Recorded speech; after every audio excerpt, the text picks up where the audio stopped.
dass ich in einer Kultfamilie aufgewachsen bin.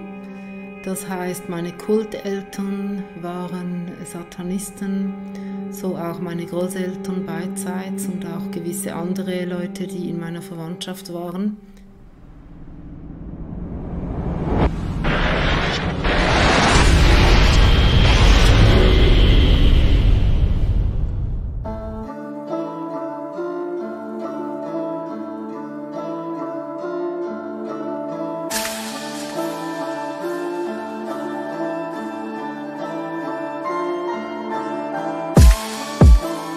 Und da wurde ich schon eben als Kind vor allem durch meinen Kultvater immer wieder mitgenommen an gewisse satanische Rituale, die wir dann gefeiert haben. Und also das war dann halt sehr viel, also eigentlich immer verbunden mit sexuellem Missbrauch von mir, aber auch von anderen Kindern, mit Folter. Und da waren wir zum Beispiel in diesen Kellern in Käfigen eingesperrt, bis wir dann eigentlich wieder ran.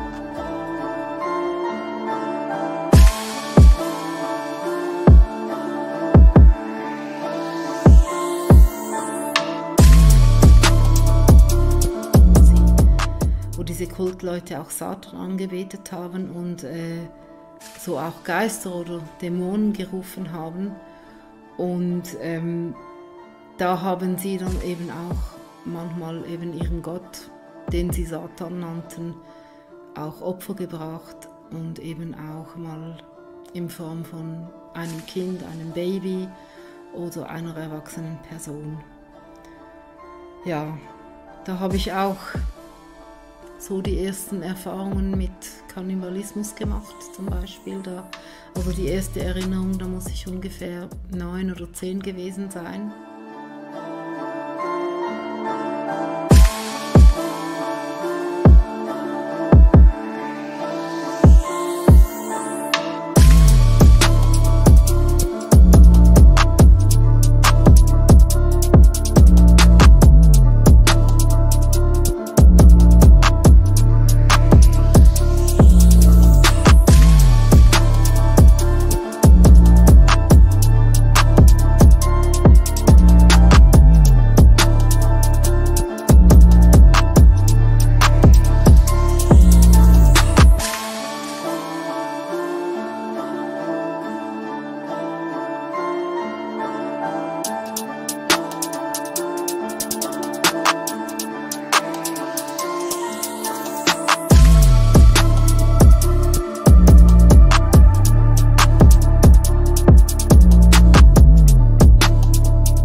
Bonsoir à tous.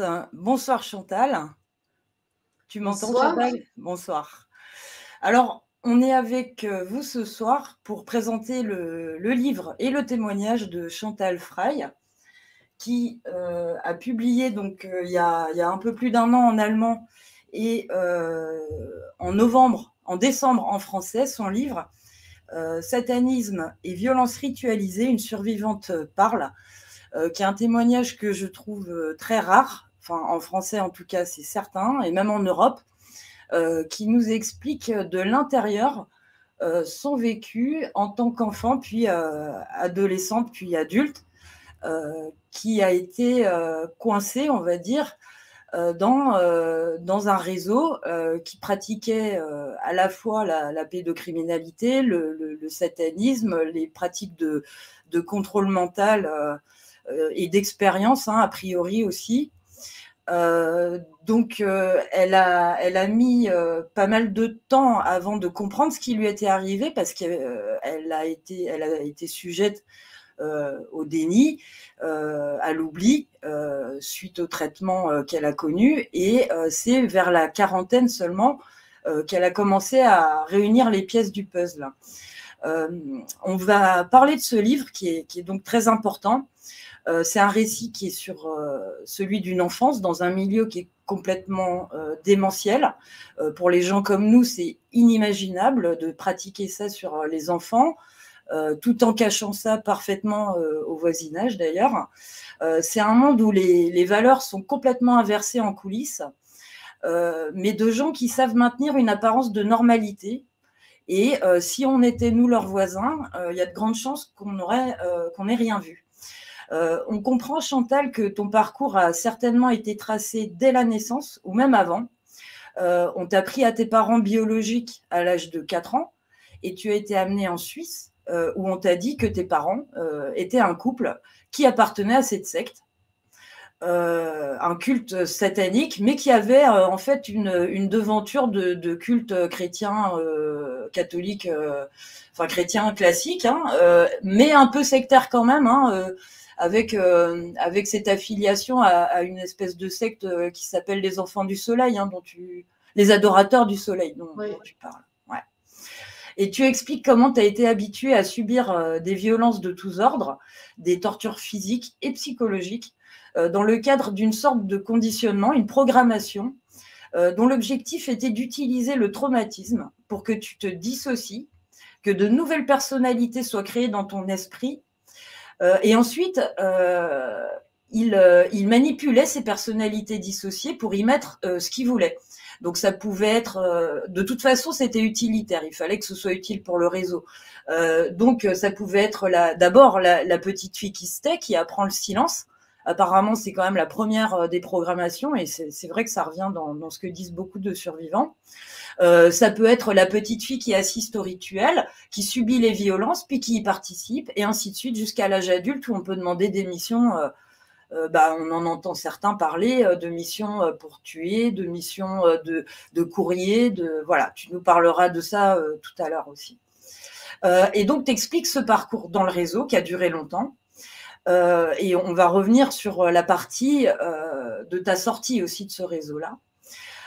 Et je trouve que ce livre est très intéressant aussi pour toutes les explications que tu apportes sur les mécanismes psychologiques, sur les méthodes de conditionnement, sur les codes qui sont utilisés pour manipuler, pour contrôler, pour déclencher des comportements plus ou moins précis, et puis pour parler entre membres du réseau, hein, pour communiquer éventuellement aussi entre eux. Et donc, comme tu es infirmière et que tu as été formée spécialement en psychologie, ça te permet d'avoir un point de vue, je dirais, un double point de vue sur tout ça, en fait, hein, qui est très complet. Je m'adresse là tout de suite à nos auditeurs téléspectateurs. On prend les questions dans le chat.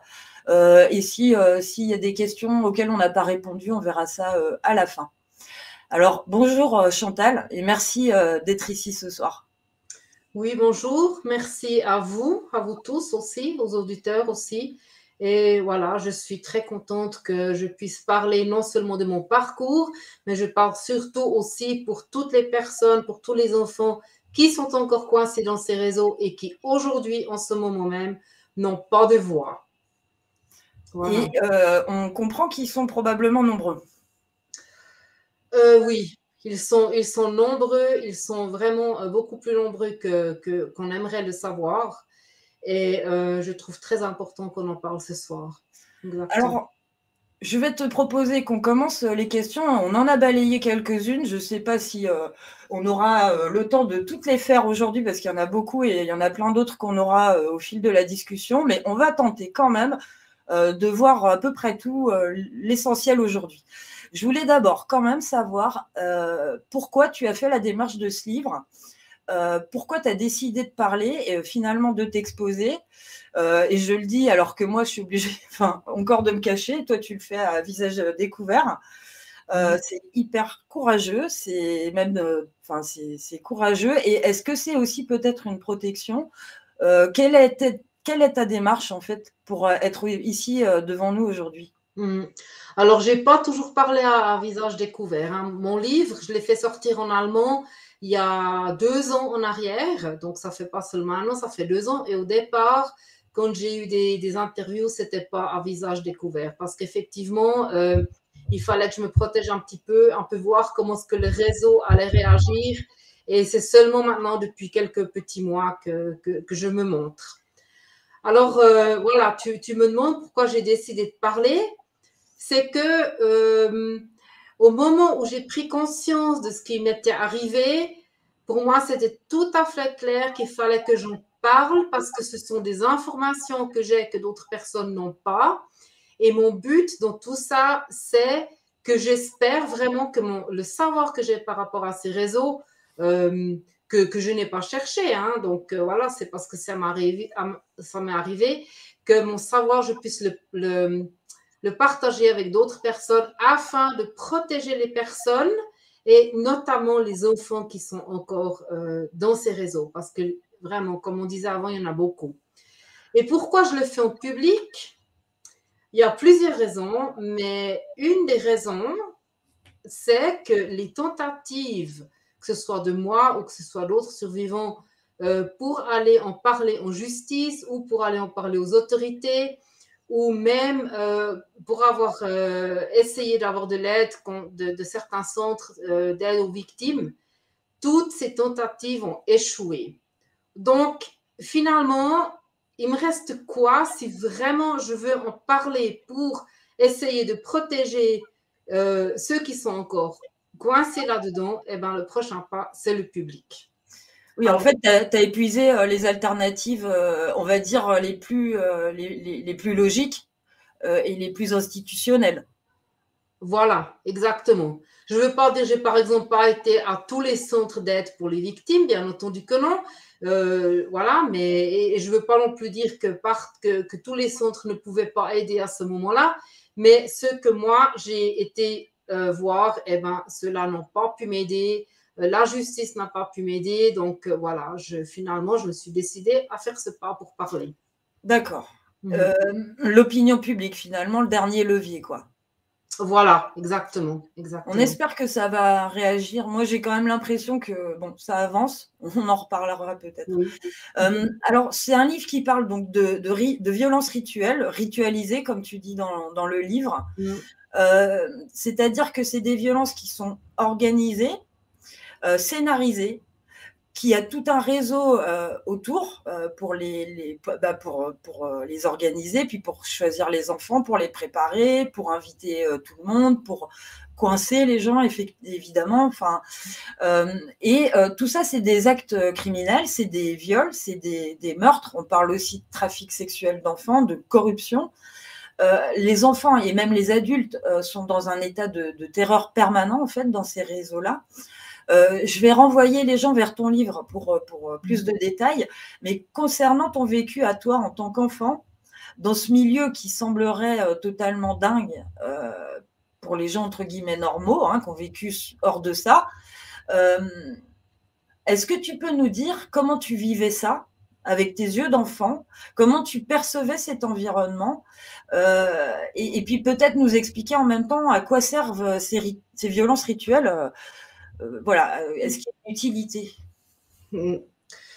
Ben, malheureusement, ils voient, donc les bourreaux, les criminels voient dans ça une utilité, effectivement.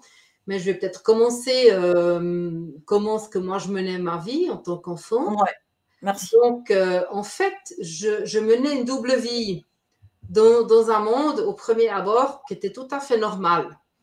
En fait, je ne réalisais pas que ce que j'étais en train de vivre n'était pas du quotidien de tout le monde. Je vivais dans un quartier avec, comme tu disais avant, au milieu d'une secte qui s'appelait les Adorateurs du Soleil. C'est une secte qui vient de la France. Et dans cette secte, il y avait mes profs d'école, enfin pas tous, mais certains de mes profs d'école.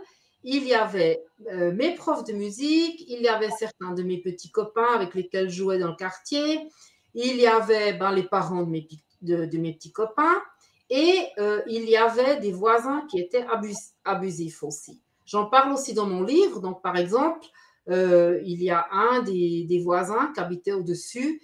Il était, je pense, un des grands chefs de trafic de l'enfant. Donc, en fait, c'était toute une équipe close, toute une équipe hermétique qui tenait le silence et qui se couvrait l'un et l'autre. Alors moi, bien entendu, j'avais vu de l'extérieur une vie normale. Donc, j'allais à l'école, comme des autres enfants aussi. J'allais aussi avec des enfants à l'école qui ne faisaient pas partie du réseau. Mais comme il y avait à tous les endroits, je dirais, à tous les endroits clés, des personnes qui faisaient partie du réseau, en fait, je n'aurais eu aucune chance de m'en sortir ou bien d'en parler à quiconque. J'étais toujours observée pour que justement je garde le silence. Et comment ça se passait? C'est que, comme je disais avant, justement, le jour, j'allais à l'école, donc je menais une double vie. J'allais à l'école, j'avais, voilà, vu de l'extérieur, je menais une vie normale, mais pendant la nuit, notamment mon père, et là, il faut que je dise que quand je parle de mon père ou quand je parle de ma famille, ce sont les gens avec lesquels j'ai grandi et que j'ai cru pendant de nombreuses années que c'était ma famille. Mais c'est plus facile de moi de parler de mon père et de ma mère que voilà, de mon beau-père ou de ma belle-mère. Enfin, c'est juste pour préciser. Que ce n'est pas tes parents biologiques, effectivement. Voilà, exactement. Et donc, la nuit, souvent, mon père venait me chercher et c'était soit pour me violer dans ma chambre. Enfin, là, j'ai vécu des abus sexuels.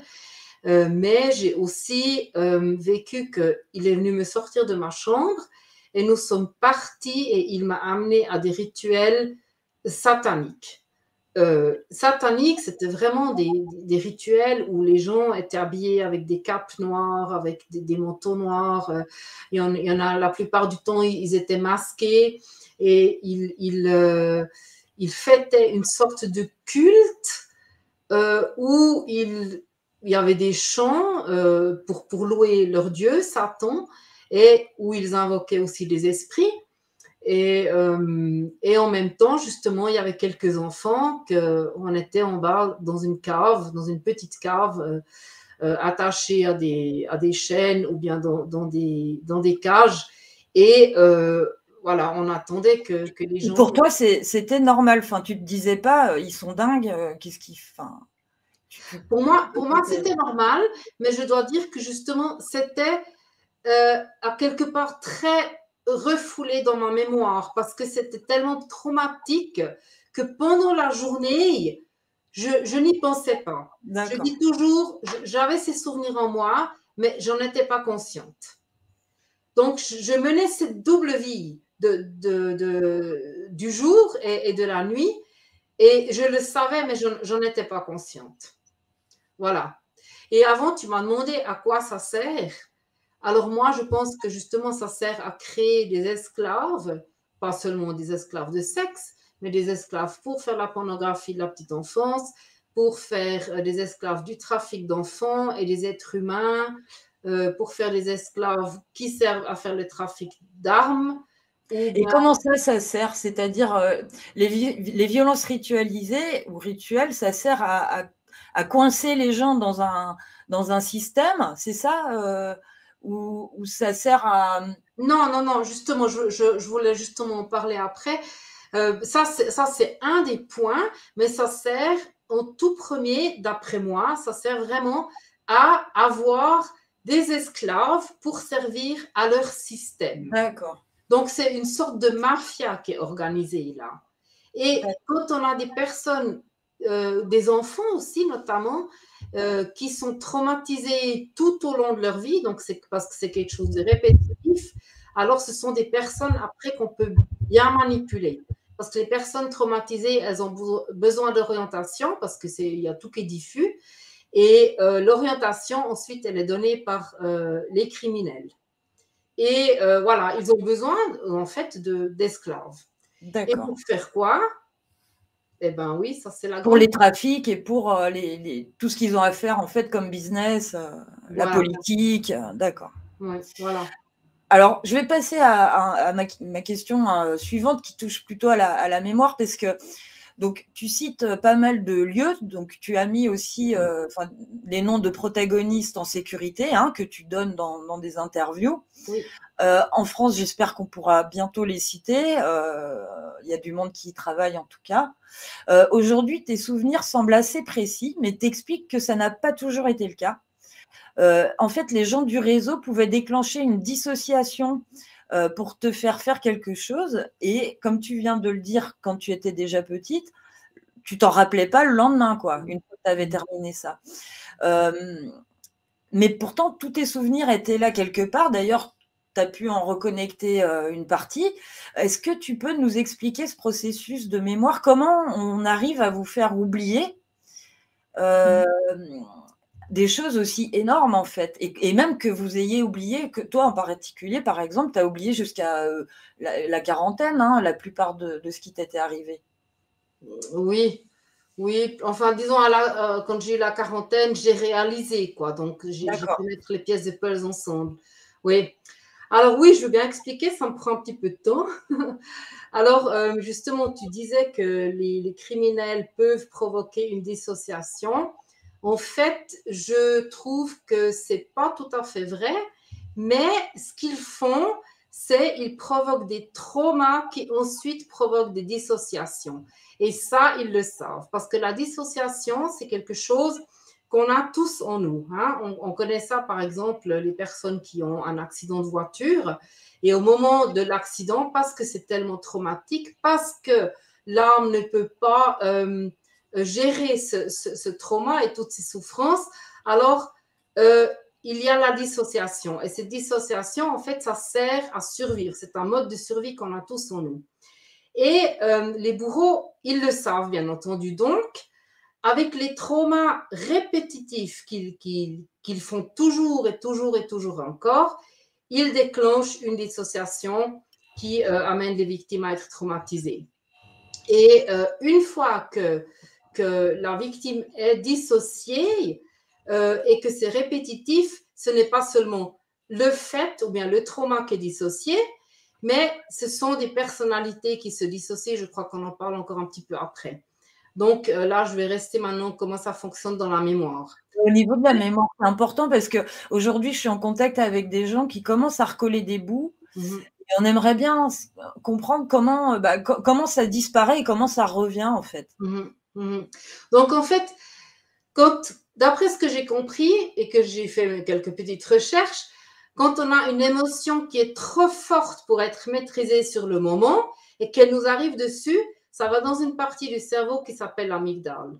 Et cette partie du cerveau, elle est en fait responsable pour gérer nos émotions et pour évaluer les informations. Et ces informations en temps normal, elles les passent à l'hippocampe, c'est une autre partie de notre cerveau. Mais quand c'est un trauma tellement fort et que l'émotion est trop forte, il y a une nouvelle partie du cerveau qui enregistre de façon chaotique et centriée, et cette partie du cerveau, c'est la mémoire traumatique.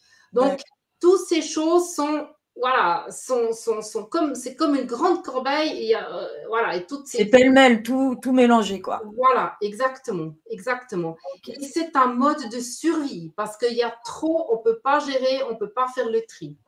Et donc, c'est tout à fait normal. Et autour de cette mémoire traumatique, il y a une membrane qui s'appelle l'amnésie. Et l'amnésie, ça veut dire l'oubli de la mémoire. Donc, le trou noir. On entend souvent des personnes qui disent « Oh ben, mon enfance, je ne sais pas, c'est un trou noir ».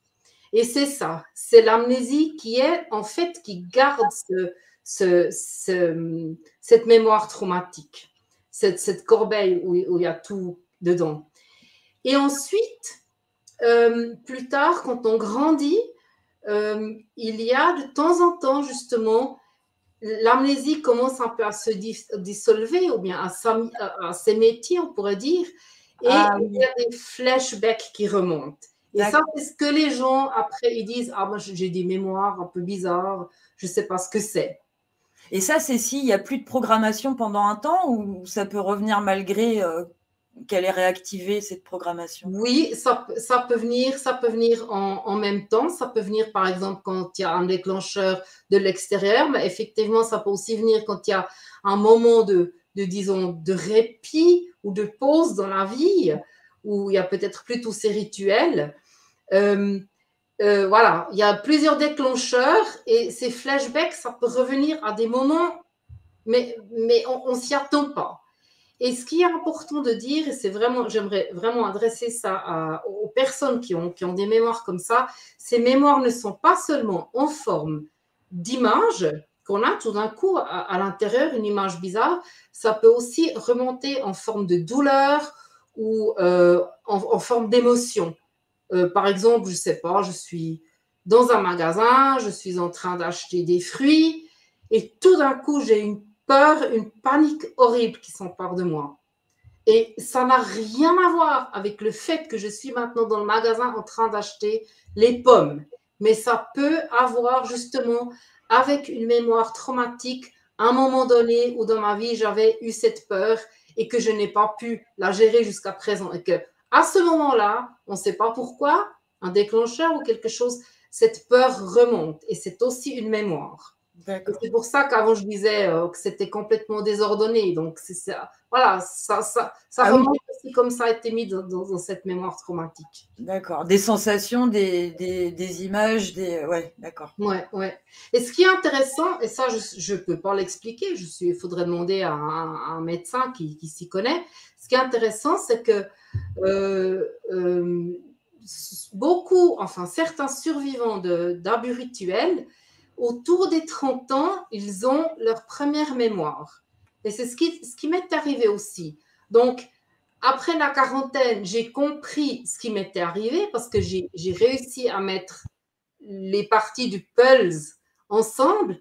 Mais les premières mémoires, je les ai eues à 30 ans aussi, donc c'est flashback et tout. Mais je n'ai pas compris de ce qui m'arrivait et je n'avais pas compris que c'était quelque chose que j'avais vécu. Oui, voilà. Donc, j'avais commencé, moi, pour ma part, j'avais commencé à faire certains dessins ou à écrire certains textes par rapport à ce que j'avais comme souvenir, sans savoir que c'était des souvenirs.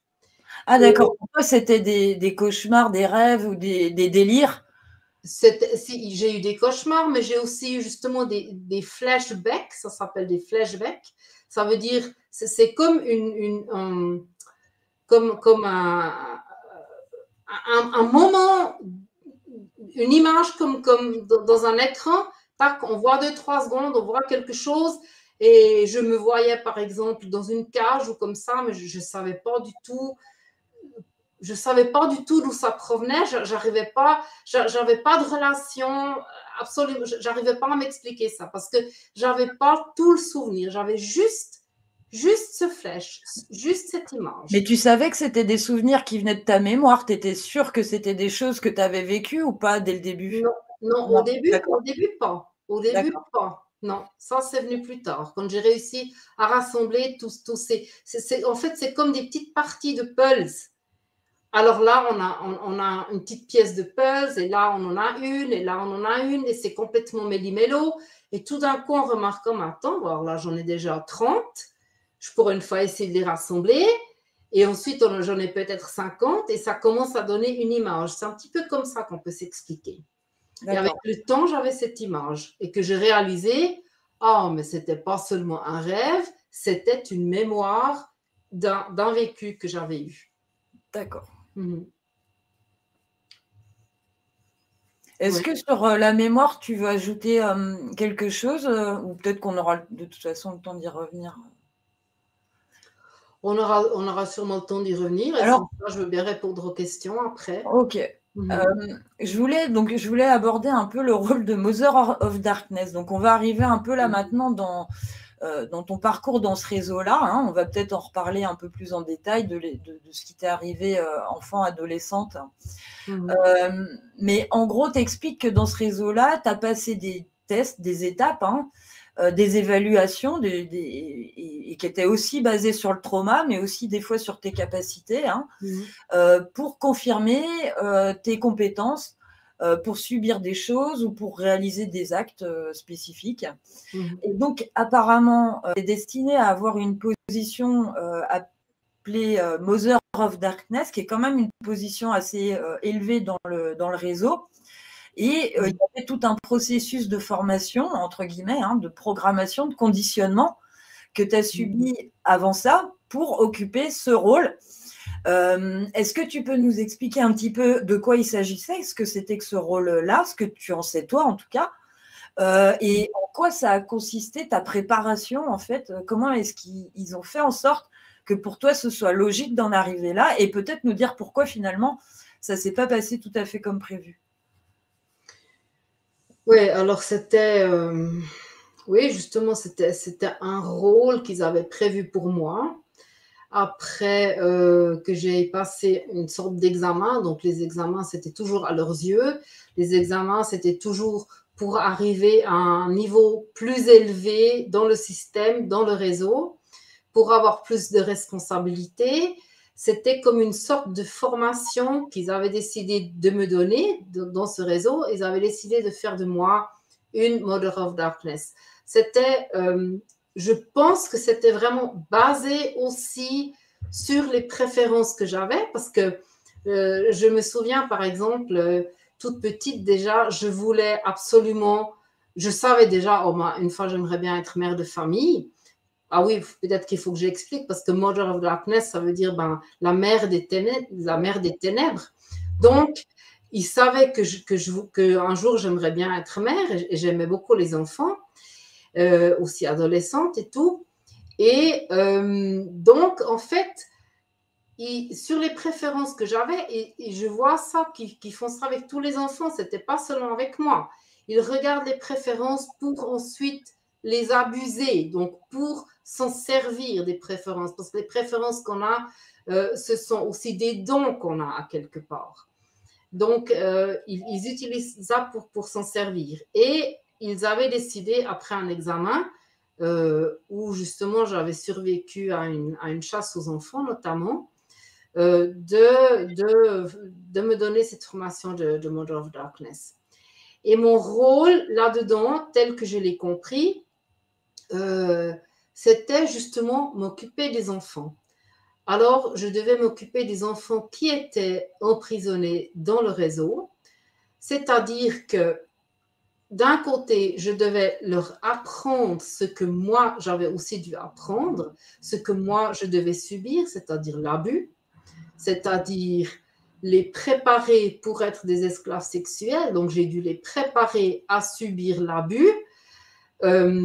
J'ai dû leur montrer voilà, comment ce qu'il fallait faire pour être esclave sexuel et pour les garder sur la voie. Pardon? Non, il y a eu un écho, mais c'est bon, je t'en prie. Ah oui, donc j'ai dû aussi faire des examens avec eux pour les garder sur la voie, pour toujours voir est-ce qu'on peut encore les utiliser pour le réseau ou pas. J'ai dû leur apprendre justement, comme je disais avant, ce que moi-même j'ai dû apprendre. Et là, je dois vraiment parler aussi des sacrifices qu'on a dû faire à l'intérieur de ces réseaux, donc des sacrifices humains pour honorer leur Dieu, Satan. Et c'était aux enfants d'apprendre à faire ça. Donc quand tu étais enfant, en fait, tu as dû faire ça, même pas quand tu étais adolescente ou adulte, c'est en tant qu'enfant déjà, d'accord. Voilà. Donc, on est déjà entraîné quand on est petit enfant à faire ça. En général, ils entraînent les petits-enfants à tuer des animaux quelconques, ensuite les animaux domestiques et finalement faire du mal à un petit voisin, finalement faire du mal au petit frère et ensuite l'abuser et peut-être après finalement le sacrifier, donc le tuer. Et ça, ce sont des mécanismes qui sont dans le réseau. Donc, il y a des petits-enfants déjà qui tuent des plus petits-enfants pour justement le sacrifier à leur Dieu Satan. Et mon rôle là-dedans, c'était justement d'apprendre aux enfants qui étaient plus jeunes que moi, de leur apprendre ce que moi j'avais déjà appris dans le réseau et de leur faire subir la même chose que moi, je devais aussi subir de la part d'enfants qui étaient plus âgés que moi. D'accord. Et en plus, après justement, Mother of Darkness, donc j'étais une mère, donc je les consolais aussi. Donc, ils devaient, par exemple, aller servir quelqu'un sexuellement ou bien ils ont subi des viols ou des tortures et ils revenaient après dans la chambre ou dans la cave, là où on était, et moi, je les consolais. Oui, parce qu'un truc très important, c'est que la personne qui te traumatise est aussi celle qui va te consoler et te faire un peu du bien après, quoi. Voilà, exactement, exactement. Et ça crée la dissociation aussi, parce que c'est quelque chose qu'on n'arrive pas quand on est tout petit enfant. On n'arrive pas à mettre le point dessus. C'est quelque chose qu'on ne comprend pas. La personne qui nous fait du mal nous fait du bien aussi. La personne qui nous abuse est en même temps aussi notre sauveur. Donc, à qui se fier, quoi. Pardon? À qui se fier, quoi. À qui faire confiance, du coup. Voilà, voilà. Donc, ça crée une dépendance par rapport aux adultes ou bien par rapport aux personnes qui sont plus âgées.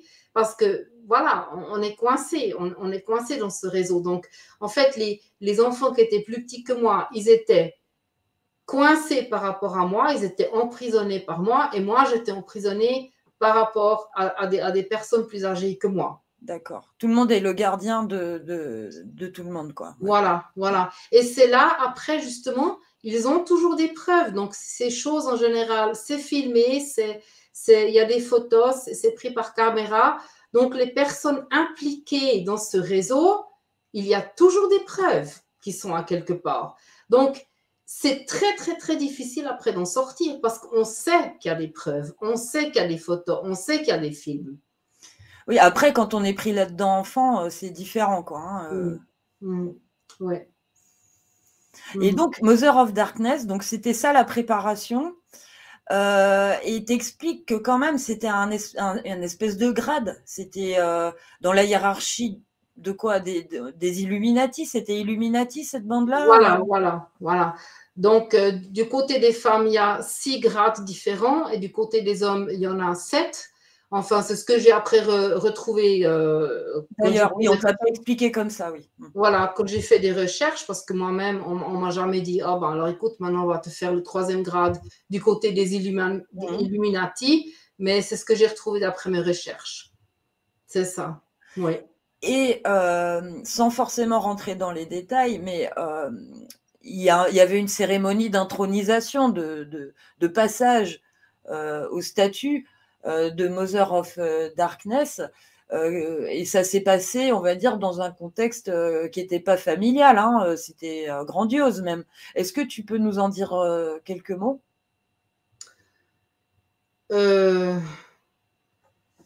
Oui, donc par rapport à la Sagrada.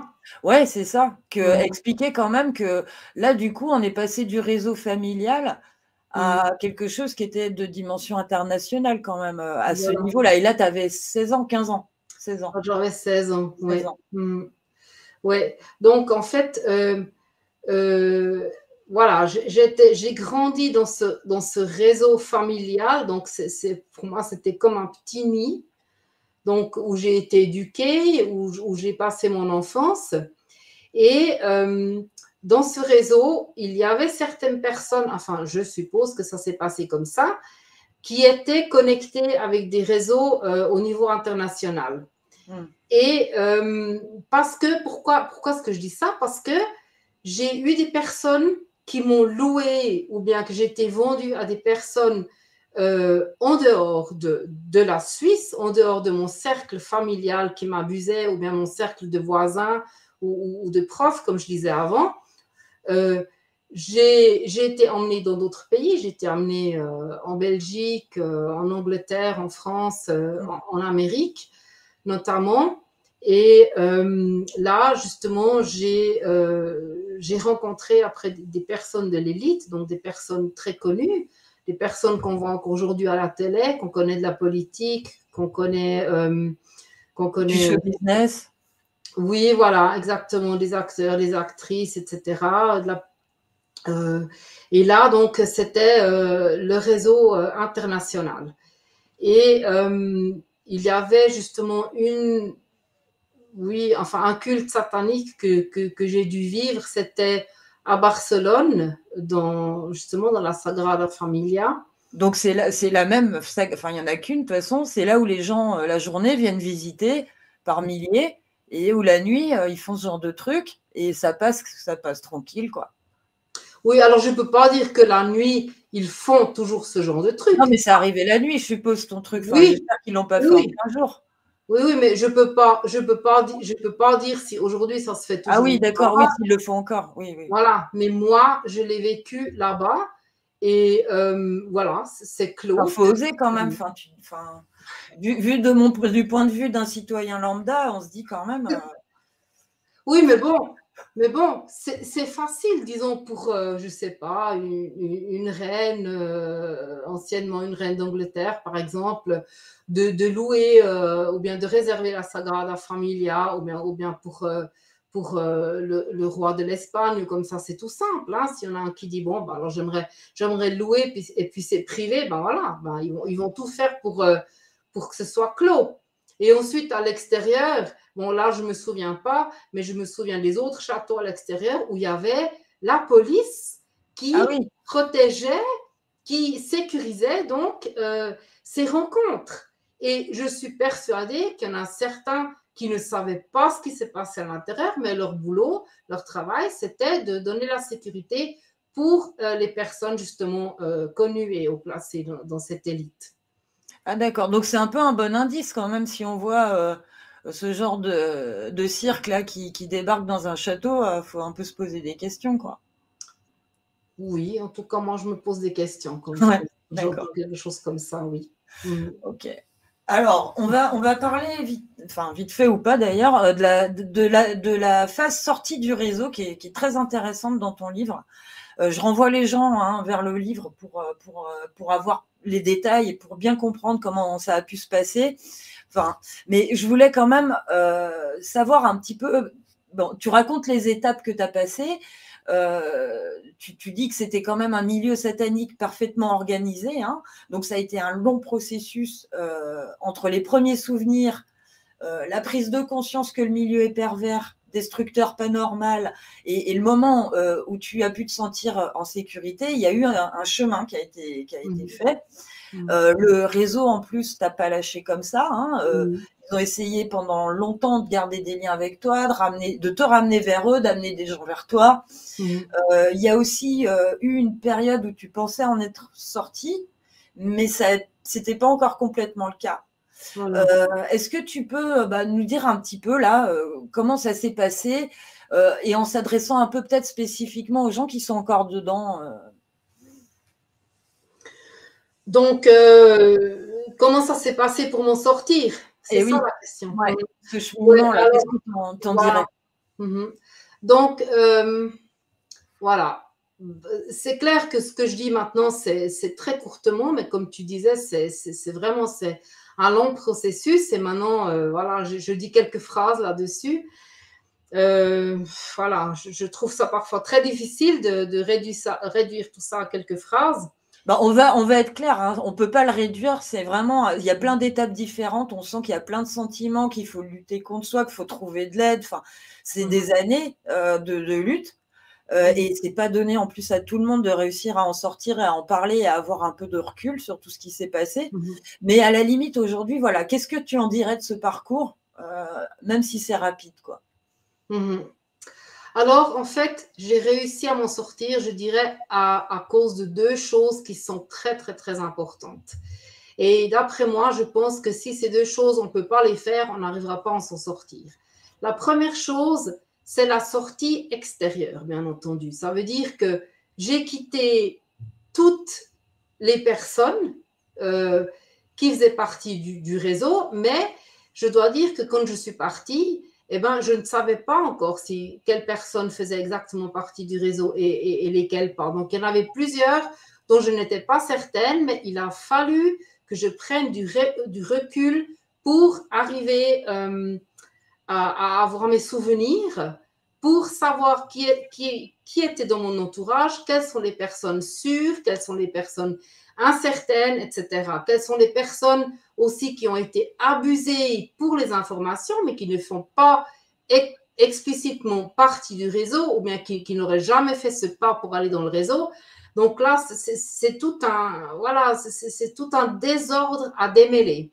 Et pour moi, c'était très important de partir, c'est-à-dire j'ai quitté mon pays, j'ai quitté mon appartement, j'ai quitté mon travail, j'ai quitté la famille, les amis, enfin, j'ai tout quitté. Parce que En fait, il y en avait beaucoup plus que tu pensais au début qui étaient dans le système. Ah quoi. Oui. Et là, j'ai vraiment coupé tous les liens. Et pendant cette période, j'ai fait la sortie intérieure. Et la sortie intérieure, à mon avis, c'est la sortie la plus importante et aussi la sortie la plus difficile. On parlait avant de dissociation. Et cette dissociation, moi, ça m'a fait donc que je souffrais ensuite du TDI. Enfin, voilà, c'est toujours ma diagnose aujourd'hui. Le TDI, c'est le trouble dissociatif de l'identité. Ça veut dire que à cause de tous ces traumas, j'ai eu des personnalités différentes qui ont été créées à l'intérieur de moi. Et justement pour supporter tous ces traumas.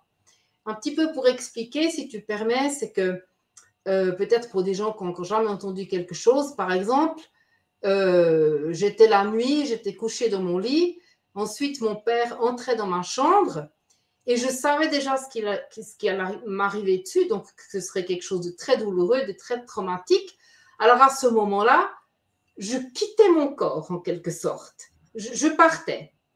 Et comme ça, ce n'était pas à moi de subir tous ces sévices et tous ces abus et toutes ces douleurs. C'était à l'autre Chantal, celle qui était dans le lit. C'est celle-là qui devait supporter. Et moi, ben voilà, moi j'avais ma petite vie, moi je voulais vivre ma vie, j'allais le lendemain, j'allais à l'école. Et ensuite, il y avait l'autre qui subissait tout ça. Et c'est ça la dissociation. Bien entendu que j'étais là, que j'étais dans mon corps, mais je n'étais quand même pas là. Et donc, à ce moment-là, il y a deux parties enfin une autre partie justement qui est venue à la surface pour m'aider, moi, celle qui était couchée dans le lit, à supporter cette douleur. Pour qu'on soit deux à supporter.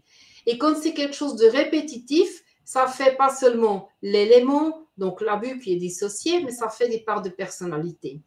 Donc, la sortie du réseau, c'est très, très important de récupérer ces parts de personnalité parce que ces personnalités, elles sont dans le traumatisme, elles sont dans l'amnésie, elles n'avaient plus les souvenirs. C'est pour ça que je ne me rappelais plus vraiment de ce qui s'était passé, que je n'en avais pas conscience et que j'ai dû aller à la recherche dans ma mémoire traumatique de toutes ces personnalités qui étaient à l'intérieur de moi pour que je puisse m'unir avec elles et puis pas que justement il y a des parts de personnalité qui peuvent être activées par un bourreau de l'extérieur et que tu puisses contrôler un peu qui tu es, quoi. Voilà, exactement. Et que je reparte et qu'ils puissent me reprendre dans des rites sataniques et qu'ils m'abusent à Oui, faire. parce qu'évidemment, ils pouvaient solliciter ces parties-là avec des déclencheurs que toi, tu connaissais pas, quoi. Voilà, exactement.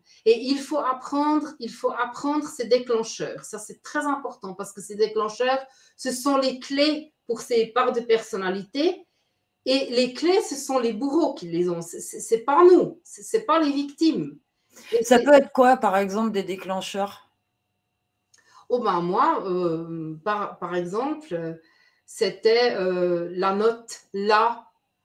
Donc, je jouais du piano et un des déclencheurs qu'on m'a fait à moi, c'était que chaque fois quand j'étais seule et que je jouais du piano, la note La était un déclencheur pour qu'il y ait une autre part de personnalité qui vienne à l'avant.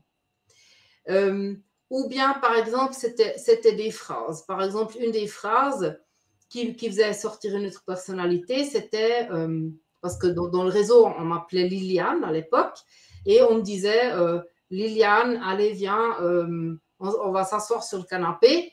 Et cette phrase, en moi, ça faisait déclencher, ça voulait dire, ah, ça y est, maintenant, il faut que je me prépare pour être esclave sexuelle. Maintenant, il faut que je serve à quelqu'un sexuel. C'était automatique, quoi. C'était traumatique. Et moi, cette paire de personnalités qui flirtait avec les hommes, donc même quand j'étais enfant, elle venait à l'avant. Elle commençait à s'offrir aux hommes qui étaient autour de moi. Donc, si c'était des criminels, je me faisais abuser. Si ce n'était pas des criminels, ils se disaient peut-être que c'est un peu bizarre comme comportement. Mais voilà, ça en restait là. Donc, ces déclencheurs, j'ai dû les trouver à l'intérieur de moi. Et ça, c'est un travail très, très dur. C'est compliqué, ouais. Très compliqué. Mais moi, je trouve le travail le plus important pour ne plus être manipulable. Voilà, exactement. Oui. Et d'accord. Et tu expliques aussi dans ton livre qu'il a fallu que tu parles à ces personnalités, que tu leur dises, bon, en gros, maintenant, ça va être terminé notre parcours. Voilà, en fait, d'abord, ce que je faisais, c'est que je les écoutais parce que toutes ces parts de personnalité, elles ont aidé à survivre. Si on a une qui n'aurait pas fait son boulot, eh ben, je n'aurais pas survécu. Donc, je les écoute et je les remercie d'avoir aidé à survivre et je les écoute. Et en les écoutant, ce sont des mémoires qui reviennent parce que ce sont toutes des... Voilà, et ce sont toutes des parts de personnalités qui ont vécu quelque chose et elles me racontent. Et ce sont ces mémoires qui reviennent. Et ensuite, je leur dis, ben écoute, tu as été abusé, voilà la vie d'aujourd'hui, en gros. Hein, et je lui demande, en gros, est-ce que tu serais d'accord à apprendre comment la vie d'aujourd'hui, elle fonctionne? Donc, en fait, à faire une sorte de... aussi une formation, mais justement pour vivre au quotidien, pour ne plus vivre dans ces traumatismes. Ouais. Et voilà, et c'est comme ça que ça se passe. En fait, on peut s'imaginer comme si on était assis à table avec 20 autres personnes et qu'on leur apprenait quelque chose dont elles ne savaient encore rien et qu'on les demandait d'abord, tu es d'accord d'apprendre ça? Et voilà. Et c'est comme ça qu'on fait une école intérieure pour s'en sortir. Non, mais ça a l'air complètement hallucinant comme démarche vue de loin, mais effectivement, c'est parfaitement logique. Quand on voit comment ils implantent les personnalités, quel est leur rôle, je pense que si on veut terminer l'histoire avec, c'est peut-être une solution qui est logique. Je voulais un petit peu qu'on parle organisation, structure de ce réseau-là. Parce que bon, en lisant ton livre et en écoutant aussi pas mal de témoignages, on comprend que tout ça, c'est un réseau, un système qui est très pyramidal. Hein. Tu en as parlé tout de suite avec les Sagrada Familia, hein, que toi, ton réseau en Suisse familial était connecté à un niveau peut-être régional et qu'il y avait aussi des liens avec d'autres réseaux. On comprend aussi qu'en montant les échelons dans un culte local, on peut accéder à des cultes, enfin à des réseaux plus élevés. C'est un peu aussi ce que racontent d'autres hein, dans leur parcours. Il y a des liens avec le crime organisé, avec les mafias, hein, comme tu l'as dit. Est-ce que tu peux nous dire comment est structuré ce réseau-là, de ce que tu en as compris, et qui dirige un petit peu ça, et voilà, et comment il assure son impunité aussi, hein. Qui dirige ça? Ben voilà, c'est une question un peu difficile à répondre, mais comme je disais tout à l'heure, en fait, c'est très local. Et je ne peux pas dire que moi, j'ai pu décider à gravir l'échelon. Non, j'ai été menée dans le réseau plus important que le réseau familial et que le réseau du voisinage. Donc après, c'était le réseau local qui ensuite a décidé de m'envoyer au réseau national, ensuite international, etc. Et puis, comme je disais avant, dans les réseaux internationaux, j'ai ensuite appris à connaître, enfin, j'ai appris à connaître, non, c'est la fausse expression, j'ai dû servir des personnes très célèbres. Et ce qui est important, là, peut-être, pour un peu comprendre le système, c'est que je disais tout au début, j'ai dit que les personnes étaient souvent enrobées, étaient souvent masquées. Donc, c'était les personnes qui étaient dans ce petit culte familial, voisinage local. Ça, c'était des personnes qui étaient souvent masquées, que je ne les ai pas toutes reconnues. Ceux que tu pouvais identifier quand tu étais enfant, quoi. Oui, enfin, j'ai identifié ceux que je reconnaissais à la voix, mais plus j'étais dans les réseaux internationaux, ces gens-là ne se masquaient pas.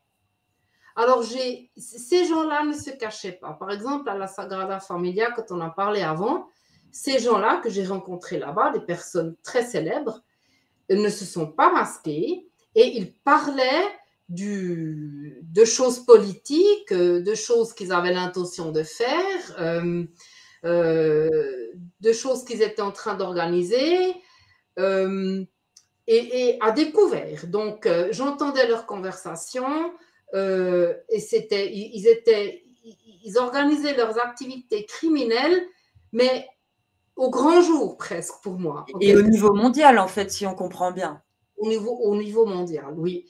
Et pour répondre à la question qui c'est qui est derrière tout ça, eh ben, ce sont des gens qui sont placés, très haut placés au niveau mondial.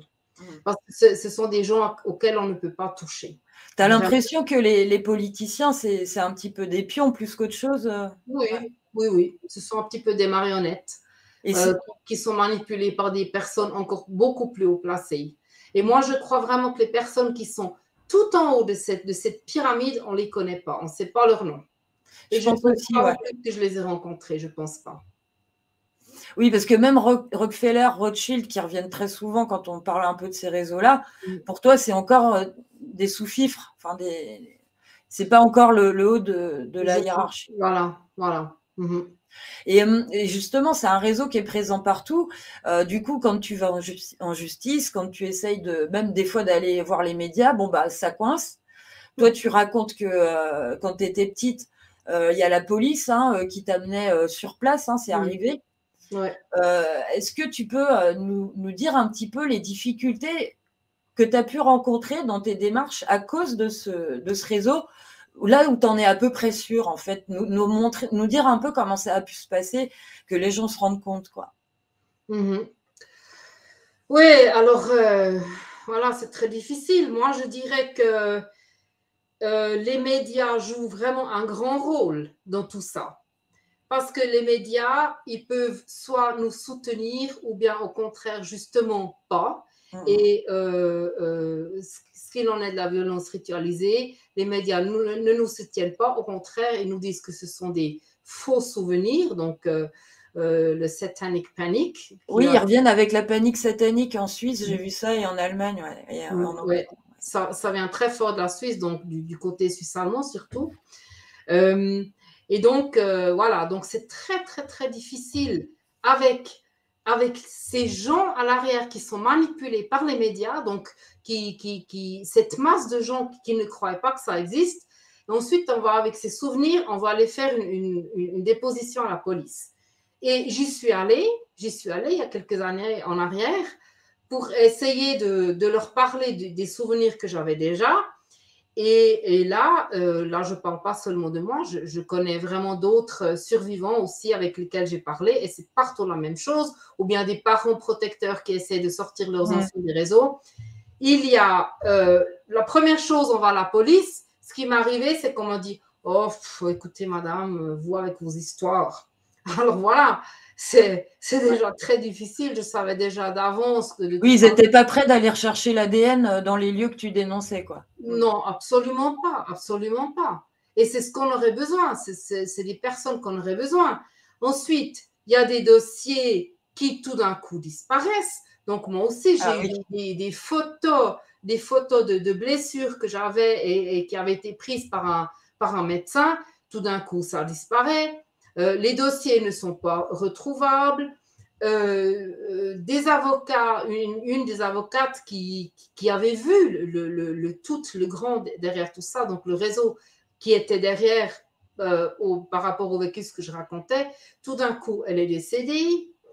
Voilà, on ne sait pas de quoi. Elle avait la cinquantaine, donc tout d'un coup… les décès suspects, quoi. Des décès suspects, voilà. Donc, je ne peux pas prouver qu'elle est décédée à cause de ça, mais quand même, c'est très, très suspect. Ou bien les avocats tout d'un coup changent, donc le juge a tout d'un coup décidé, ben non, celui-là je ne le veux plus, j'en veux un autre. Et on arrive au tribunal, tout d'un coup on n'a plus l'avocat qu'on avait choisi. Ouais, on voit ça beaucoup dans les dossiers de réseau où les enfants sont coincés là-dedans. Ouais. Ou bien les déclarations qu'on a faites ont été manipulées. Je reçois un dossier et je lis la déclaration que apparemment j'ai fait, mais je sais exactement que je n'ai jamais dit ces choses-là. C'est tout à fait mensongère, donc c'est manipulé.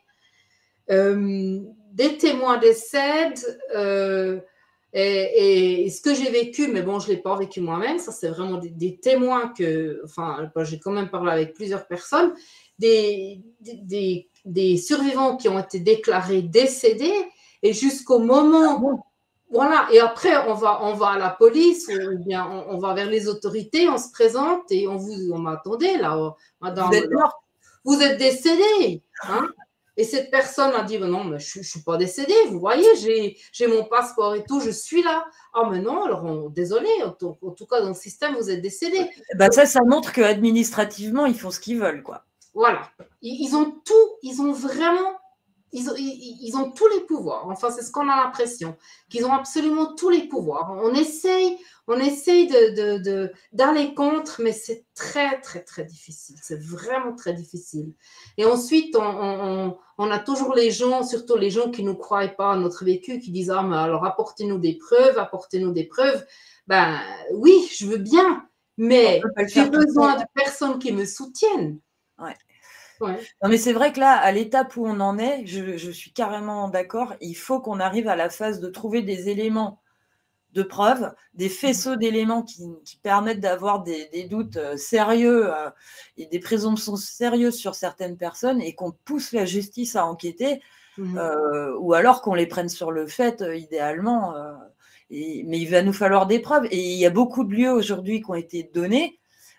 Si la police était vraiment, et la justice sérieuse, mais qu'ils aillent avec du Blue Star regarder les traces de sang qu'il y a là-dedans, et regarder à qui elles appartiennent, et peut-être combien d'enfants disparus on va retrouver là-dedans, quoi. Voilà. Et je suis persuadée qu'ils en trouveraient. Je suis persuadée. Mais s'ils ne le font pas, ben oui, on n'aura pas les preuves. Et moi, je veux dire, je peux pas, je ne saurais pas comment faire pour aller chercher les preuves d'ADN. Je ne sais pas. En France, quand ils se mettent à creuser, c'est sûr que c'est à côté, obligé. Voilà. Et après, ils vont dire, ah ben regardez, ça coûte cher de faire de creuser, donc. Voilà, exactement. Mais c'est les citoyens qui vont s'en charger, je pense. Parce que là, au stade où on en est, on ne peut pas attendre, parce que comme tu le dis, il y a plein d'enfants qui sont encore là-dedans. On parle d'enfants dans des cages. Enfin, c'est ignoble ce qu'ils font. Et je pense que ça prend des proportions de plus en plus importantes, d'ailleurs. Parce que les témoignages sortent de partout, et on voit que de génération en génération, c'est de pire en pire. Donc, il est vraiment temps que ça s'arrête, quoi. Justement, tu dis que le silence est l'arme la plus puissante de ces criminels-là. D'après ce qu'on comprend avec ton témoignage et d'autres, c'est aussi la pierre angulaire, donc le fondement du conditionnement. Est-ce que tu crois que la parole permet de sortir de la programmation?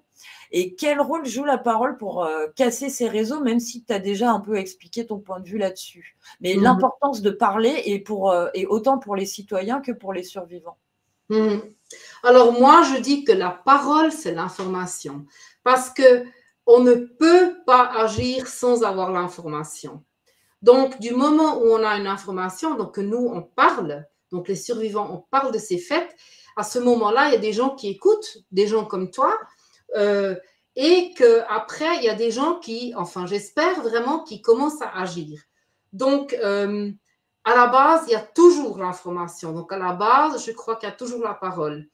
Maintenant, est-ce que la parole m'a permis de sortir de la programmation? Non, je pense que dans mon cas, ou bien dans le cas des survivants, c'est justement le contraire. D'abord, il faut comprendre la programmation, et du moment où j'ai compris de ce qui m'est arrivé, et ça, c'était dans le silence que j'ai compris ça. C'est ensuite que j'ai réussi à libérer ma parole. C'est ensuite que j'ai réussi à faire sortir les informations. Mais maintenant, je crois que la parole, ma parole à moi et la parole d'autres survivants, parce qu'on est déjà beaucoup qu'on parle, si à ce point-là, je peux peut-être dire le lien par rapport aux 50 Voices. Tout à fait. Regardez sur www.50voices.org. C'est un site où il y a 50 survivants qui parlent. C'est un site où j'ai pu travailler sur ces 50 témoignages. Donc, justement, la parole, maintenant qu'on a pu libérer parce qu'on a réussi à sortir de la programmation, je crois que la parole, ça peut protéger des autres enfants, ça peut aussi libérer d'autres personnes qui sont encore dans la programmation et qui écoutent, ça peut les libérer, ça peut les aider à les libérer de leur programmation parce qu'ils comprennent. Ils comprennent, disons, la cage dans laquelle ils sont enfermés. Et pour ça, je trouve très, très important la parole. Et on va parler un petit peu là des symboles, parce que moi, je trouve ça très important, parce que les symboles, alors tu donnes dans ton livre toute une série de codes qu'ils utilisent et de symboles. Tu parles. Alors, ça sert de déclencheur un petit peu pour certaines programmations, mais ça sert aussi à se parler entre eux, à se repérer.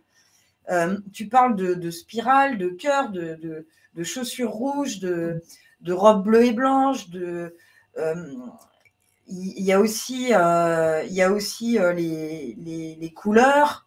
Il y a tout un tas de codes couleurs que tu expliques dans le livre. On va pas y revenir là en détail. Mais je voulais, par exemple, prendre un exemple avec l'arc-en-ciel.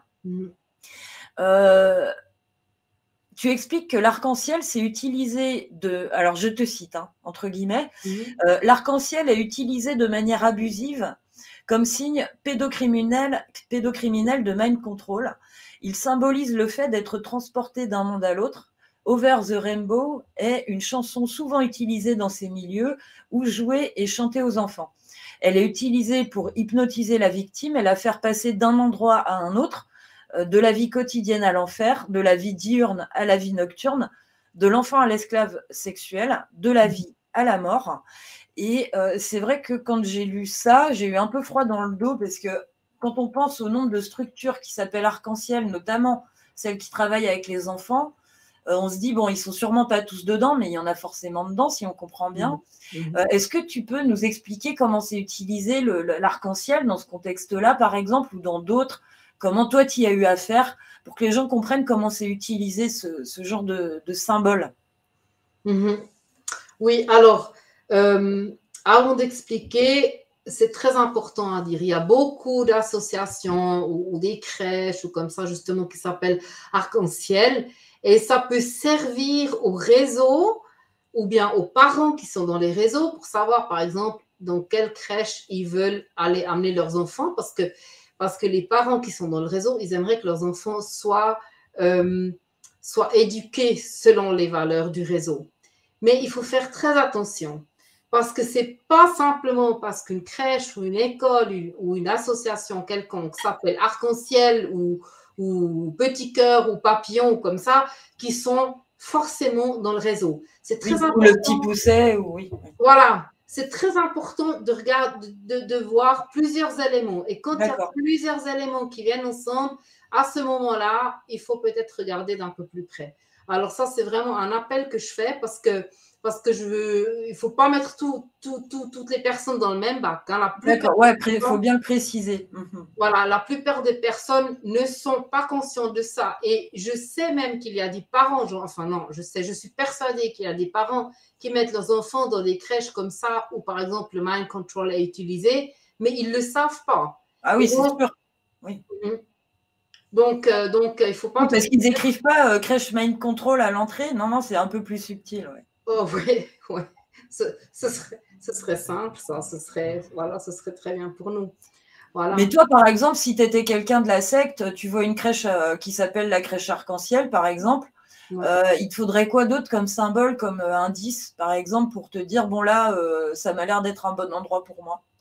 Oh, ben moi, j'irai voir à l'intérieur. J'irai voir, par exemple, est-ce que je vois d'autres symboles. Je regarderai un petit peu les jeux qu'ils font avec les enfants.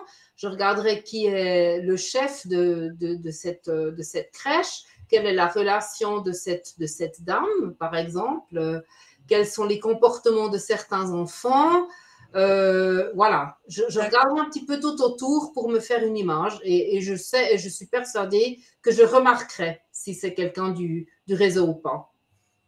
Ok. Ouais. Ouais, mais c'est vrai que quand on n'a pas l'habitude, quand on n'a pas les codes, c'est difficile de voir ça, quoi. Très difficile, ouais. Et du coup, en fait, c'est vrai que souvent, les symboles que tu cites, en tout cas, c'est des symboles qui sont présents un peu partout dans l'espace public. Et est-ce que tu crois que ça sert aussi à alimenter un conditionnement, on va dire, très soft, mais généralisé, Est-ce que tu crois que ça déclenche chez les gens lambda comme moi, comme ceux qui nous écoutent, des choses aussi, ou que ça sert à quelque chose vis-à-vis du grand public? Alors, Ou des victimes d'ailleurs. je dirais indirectement.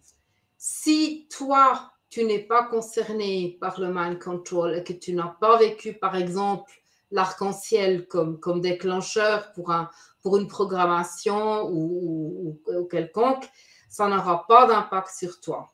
Mais ça a indirectement un impact parce qu'admettons maintenant que nous deux, on soit en route et que cet arc-en-ciel a un impact pour moi, que ça fasse un déclencheur vers moi, ça déclenchera automatiquement un comportement qui aura un impact sur toi.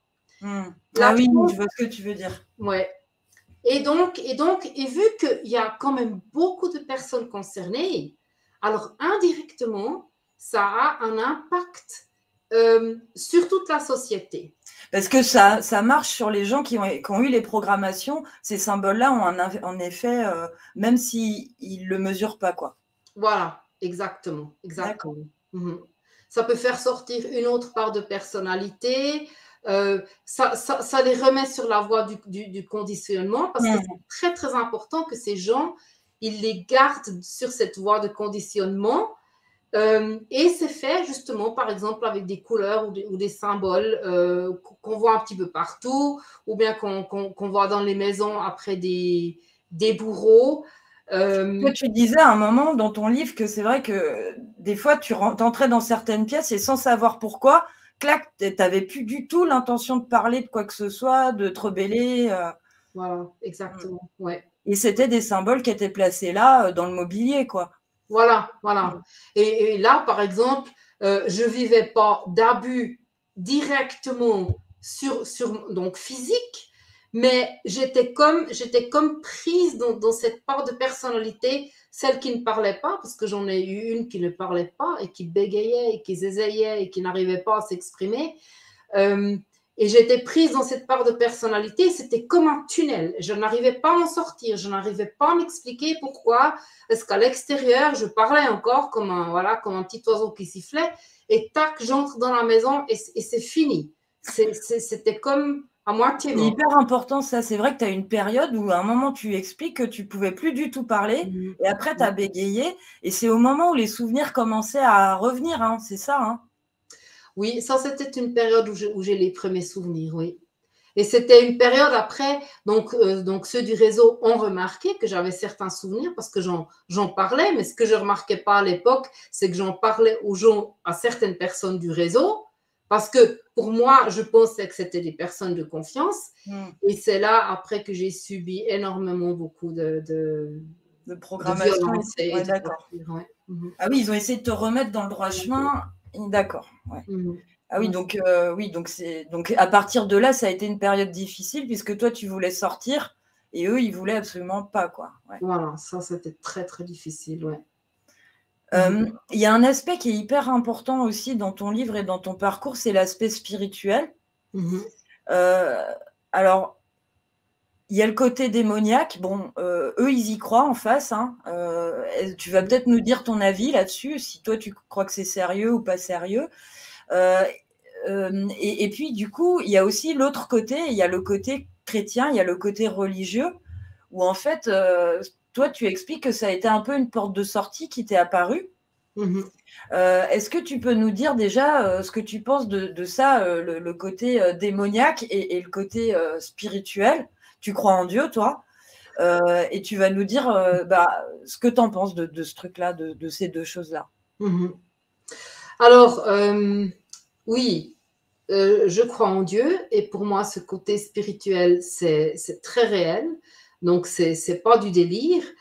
Les gens qui ont invoqué Satan, ils l'ont fait pour une raison. C'était pas seulement du théâtre, c'était pas seulement pour faire une certaine scène. Ils ont invoqué les esprits, je le disais avant, et ces esprits, ils ont des noms. Donc, ils les appelaient par leur nom. Et là, je dois dire que j'ai vu et j'ai entendu des choses hors du commun, qui n'étaient pas normales. Et j'ai vraiment aussi vécu des choses que j'arrive pas à m'expliquer autrement que par des des choses qui étaient démoniaques et qui sont aussi des démons qui se sont matérialisés. Je ne sais pas comment... C'est-à-dire que tu as vu des choses, tu as vu des trucs démoniaques. Voilà. C'est pas que du spirituel, quoi. Non, non. Je sais effectivement que ces gens du réseau, donc ces criminels, ils mettent aussi beaucoup de choses en scène pour traumatiser un enfant. Donc, ce sont par exemple, on entre dans une pièce et les gens sont déguisés avec des masques, avec des monstres, des animaux, des dragons qui font peur et la musique, enfin tout ça. Donc, ils mettent des choses en scène qui après, elles ne sont pas réelles, mais quand on est enfant, et peut-être qu'on est encore drogué, parce qu'effectivement, il y a aussi beaucoup de drogue. Sous hypnose. Sous hypnose et tout. Donc, c'est quelque chose qui a un impact énorme et qui fait énormément peur. Et là, je ne peux pas toujours dire ce que j'ai vécu, ce que j'ai vu. Est-ce que c'était spirituel, démoniaque, ou est-ce que c'était mis en scène? Là, je peux pas tout expliquer. Mais j'ai quand même vu des changements, comment dire, ouais, c'est difficile à expliquer. Physique aussi, de personnes qui ont changé physiquement, que j'arrive pas à m'expliquer autrement que c'était démoniaque. D'accord. Donc pour toi, c'est quelque chose avec lequel ils jouent, une des forces qu'ils essayent d'appeler, sur lesquelles ils comptent.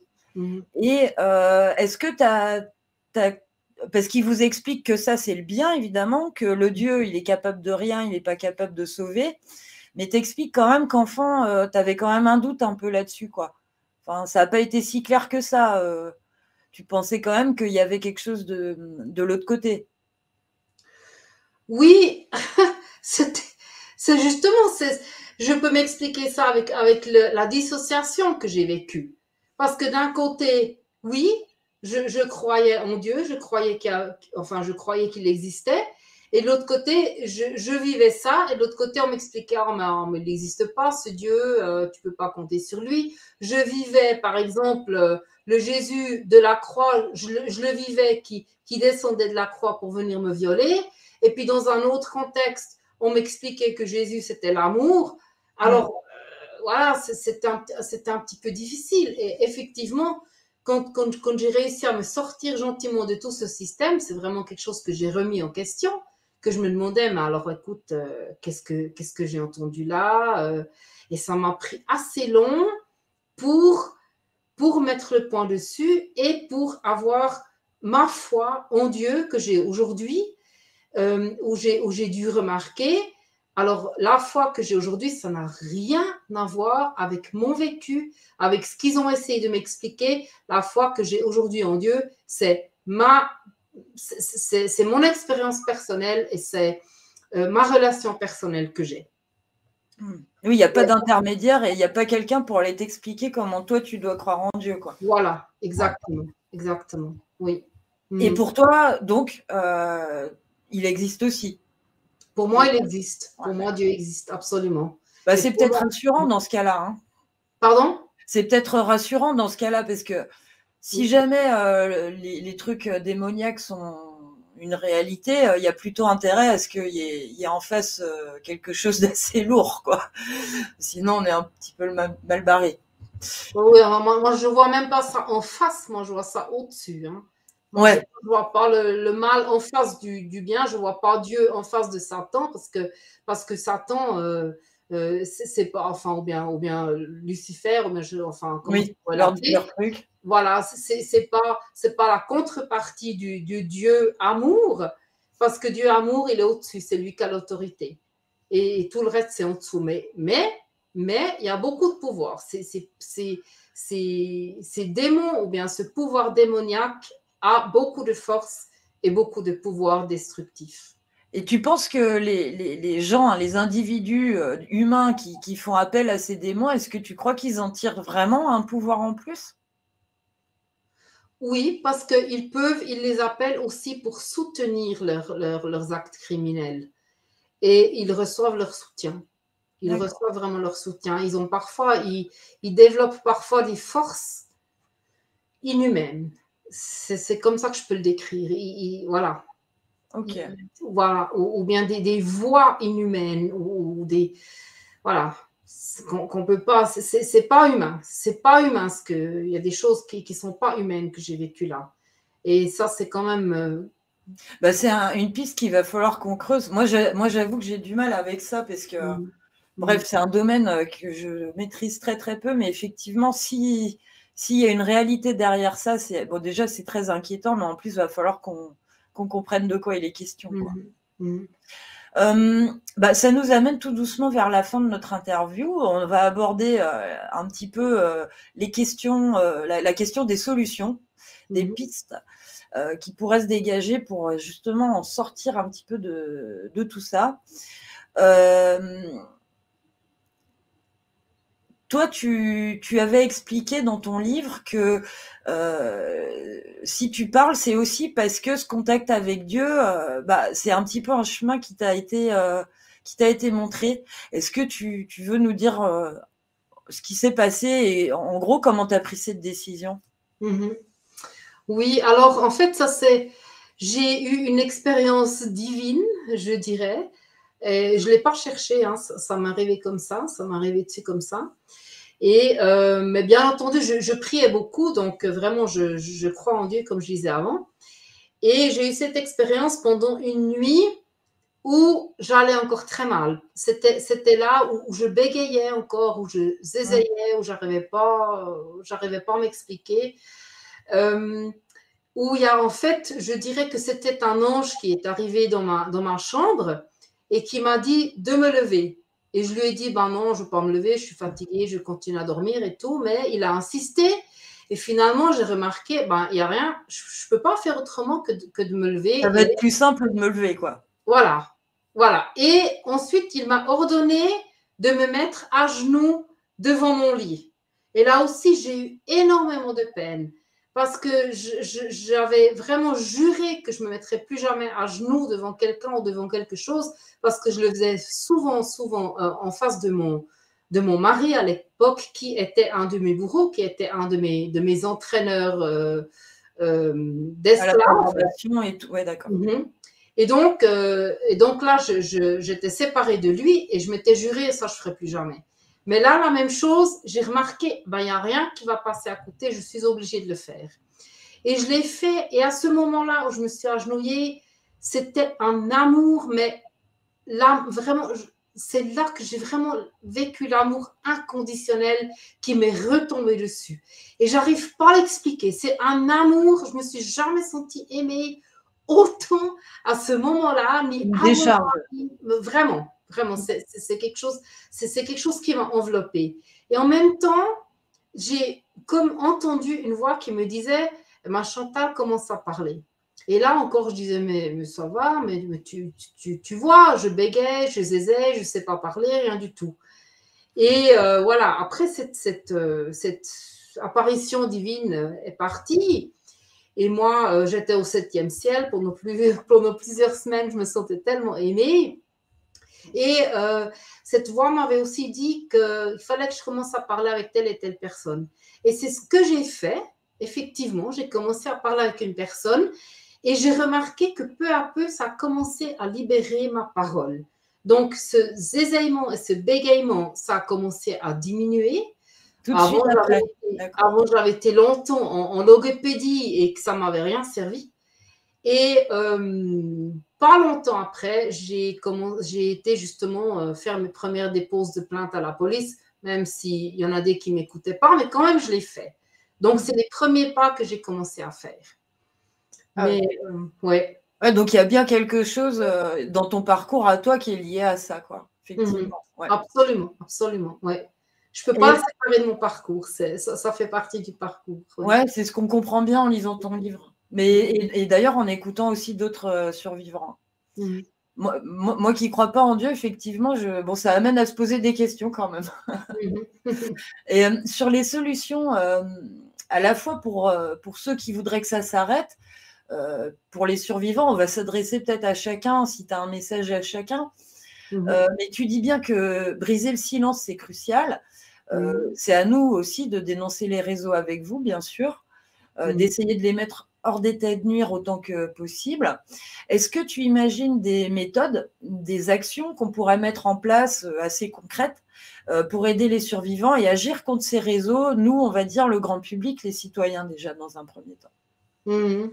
Alors en fait, j'en rêve, quoi. C'est vraiment un rêve que j'ai, mais quand même, je suis quand même déjà pleine d'espoir parce qu'il me semble quand même que les choses commencent un petit peu à bouger, qu'il y a quand même certaines personnes qui écoutent et qui veulent agir. Mais en fait, ce qui serait très, très important, c'est que les médias, qu'il y ait des médias qui nous soutiennent. Mais justement, je dis, c'est mon rêve. Je rêve en fait d'une sorte d'un autre monde parallèle. J'ai vécu dans un monde parallèle et je rêve d'un monde parallèle avec un réseau sain, un réseau en bonne santé, avec des juges, des avocats, avec la police, avec tout ce qu'on a besoin, avec les médias, avec des thérapeutes. Des relais un peu de lumière dans cette noirceur, quoi. Voilà, et des réseaux qui ne sont pas infiltrés, et un réseau qui ose se lever contre cette injustice.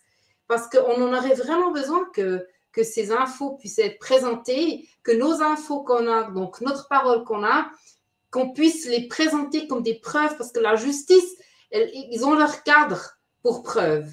Les preuves, elles doivent être présentées de manière à ce qu'ils puissent les utiliser. Et là, on a absolument besoin d'aide. C'est crucial, cette aide. Et moi, je rêve vraiment de cette aide parce que j'ai tellement d'informations. Seulement moi et tous les autres 50 survivants, par exemple, de ces 50 Voices of Ritual Abuse, ils en ont aussi. Donc, on a un tas de renseignements et on aurait besoin de personnes qui nous aident à qu'on puisse les présenter aux juges comme il en a besoin pour justement, oui, il faut envoyer ça d'un côté, que ce soit des preuves, des dossiers exploitables. Mais après, c'est quand même à la police et à la justice qui ont des moyens de faire des enquêtes. Ils les auraient, oui. Et je pense que les citoyens ont un rôle aussi à jouer là-dessus, sans aller bousiller les scènes de crime, évidemment. Mais s'ils en identifient, et s'ils identifient des réseaux qui ont l'air louches, qu'ils n'hésitent pas à regarder de plus près. Voilà, exactement. Et à dénoncer aussi. Mais c'est vrai qu'il faut faire très attention parce qu'on parle de criminels ici. On ne parle pas. Ils n'ont pas vraiment de limite, c'est vrai qu'il faut le rappeler. Ouais. Il faut prendre ses précautions. Je dois aussi prendre mes précautions. Je parle ici maintenant devant l'écran, mais je prends beaucoup de précautions. J'ai dû en prendre beaucoup pour que je me sente assez en sécurité pour parler. Et même là, voilà, il y a toujours un reste de… Tu as encore des pressions aujourd'hui, des menaces plus ou moins directes? Alors, maintenant, ça fait un moment que j'en ai plus eu directement, mais par contre, j'ai des amis, donc des personnes qui me soutiennent, qui ont été menacées directement et que c'était en rapport avec moi. D'accord. Et voilà, ça c'est… Et c'est récent, ça?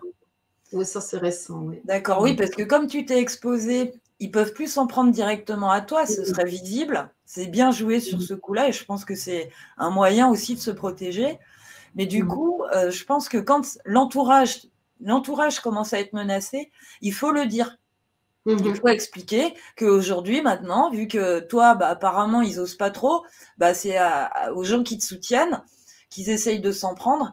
Et même si ce n'est pas en citant les gens, mais expliquer au moins les faits. Même si on n'est pas sûr que ça vient d'eux, on a des gros soupçons parce qu'à force, ça plus ça, on se dit que quand même ça fait beaucoup. Je pense qu'il faut le dire publiquement parce que s'il arrive quelque chose un jour et qu'on a déjà expliqué qu'il y a eu un problème au frein la fois d'avant, qu'il y a eu 2 cambriolages le mois d'avant, et ainsi de suite, ça passera moins bien, quoi. Oui, voilà, tout à fait, tu as raison, oui. Alors, on va s'adresser à notre cible suivante. C'est les gens qui commencent qui ont vécu ça aussi, qui ne le savent pas forcément peut-être, mais qui ont des bribes de souvenirs traumatiques qui commencent à revenir ou qui reviennent. Il y en a là-dedans qui sont un peu submergés, à qui ça fait peur d'aller creuser tout ça. Qu'est-ce que tu aurais envie de leur dire? Je comprends que ça fait peur de creuser. Mais j'aimerais quand même leur dire, osez sortir de l'ombre, osez essayer de briser votre silence, vous n'êtes pas seul, on vous croit, et là dehors, on se bat pour vous, donc voilà, il y a Série qui se bat pour vous, il y a d'autres personnes qui se battent pour vous, il y a le front médiatique qui se bat pour vous, donc vous n'êtes pas seul, si vous sortez du réseau, il y a des gens qui sont là pour vous écouter, pour vous soutenir. Même si on n'a pas encore beaucoup, c'est un début, et ça devrait vraiment encourager des personnes. Enfin, j'espère vraiment. Je comprends que c'est très...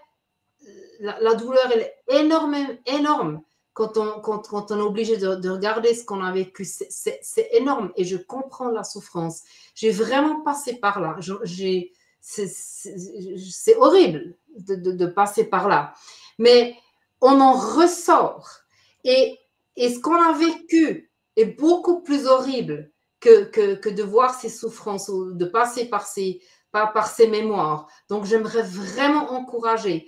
Parce que ne pas regarder les souffrances, ne pas regarder ces mémoires, ça veut dire, ça peut vouloir dire rester dans le réseau.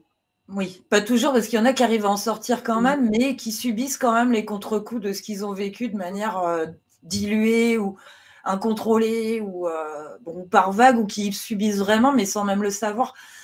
Bon, c'est important de le dire que c'est un chemin qui, en fait, qui peut être difficile, mais qui est gagnant, quoi. Voilà. Au final, hein. Voilà.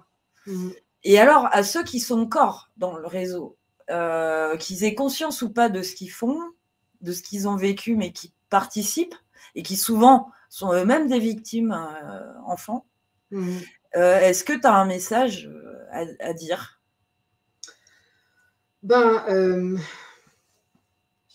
Voilà, ceux qui sont vraiment, qui se sont décidés pour être dans le réseau, j'aimerais quand même vous dire que moi et d'autres survivants, on est quand même la preuve vivante que le système a des failles. Ça ne fonctionne pas toujours, ce silence ne fonctionne pas toujours. Et j'aimerais vous dire qu'il faut peut-être une fois réfléchir si votre système ne vous nuit pas à vous aussi. Enfin, non. Je sais qu'il vous nuit aussi. Et peut-être que vous avez l'impression que vous avez beaucoup de pouvoir, mais en fait, vous n'en avez pas. Parce que je crois vraiment, et ça, c'est du fond du cœur, et je le sais que la force de l'amour, donc l'amour de Dieu, est beaucoup plus grand et a déjà vaincu. Donc, vous êtes du côté des perdants, même si vous avez l'impression que vous êtes du côté des gagnants. Vous avez du pouvoir, mais vous n'êtes pas gagnant. Et je suis persuadée que maintenant, il est encore temps, il est vraiment temps. Tout le monde peut changer et tout le monde peut sortir. Et je sais que c'est difficile. Je connais les menaces. Et oui, je sais qu'il y en a des qui se font tuer. Mais là, c'est mourir à petit feu quand on reste dans ce réseau. Et j'espère vraiment qu'il y a aussi des bourreaux qui vont avoir le courage de se lever et de voir, ouais, mais attends, là, il y en a des qui s'en sortent. Est-ce que je veux vraiment continuer à faire ça? C'est vrai que ces gens qui sont dedans, même très compromis, si jamais ils sortent maintenant et qu'ils aident à ce qu'on arrête ça, on pourra pas les condamner comme on le ferait s'ils étaient restés dedans jusqu'au bout, quoi. Il va falloir aussi que les gens qui travaillent à dénoncer ça, peut-être qu'on essaye de faire peut-être des fois du cas par cas. Et voilà. Parce que les situations sont effectivement toutes différentes. Hein. Voilà. Ok. Alors, au cas où j'ai oublié, mais je crois qu'on a fait. Merci beaucoup pour cette interview et en français en plus. Il faut vraiment le préciser parce que c'est pas un exercice facile. Je pense qu'on a balayé quand même pas mal de sujets. Mais à tout hasard, est-ce que y a quelque chose avant de passer aux questions? J'oublie pas, Akina. Est-ce qu'il y a quelque chose que tu aimerais ajouter?